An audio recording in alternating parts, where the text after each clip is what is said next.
একটা শুকনো লঙ্কা দিলাম, একটু গোটা জিরে দিলাম, একটা পেস্ট করে রেখেছিলাম টমেটো, পেঁয়াজ, আদা, কাঁচা লঙ্কা, রসুন, একটু নুন দিয়ে দিলাম, একটু হলুদ দিয়ে দিলাম, 1 চামচ ধনের গুঁড়ো দিলাম, একটা মাঝারি সাইজের মূলো গ্রেট করে রেখেছিলাম সেটা, ছোটো চামচে 1/2 চামচ কাশ্মীরি লঙ্কার গুঁড়ো দিলাম।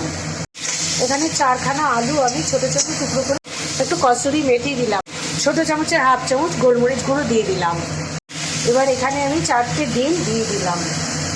ডিমগুলো একটু হালকা করে ভেজে নিয়েছি। অল্প একটু চিনি দিলাম রঙের জন্য। কষানোটা অনেকটাই হয়ে গেছে, এবার একটু জল দিয়ে দেবো। এখন আমি এর মধ্যে ছোট একটা সাইজের লেবুর রস দিয়ে দেবো। বানিয়ে ফেললাম দুর্দান্ত স্বাদের মূলো মেথি ডিম কারি। অসাধারণ লাগে এই ডিমের এই ডালনাটা। এটা না করে খেলে বোঝা যাবে না, দারুণ লাগে, খুব সুন্দর।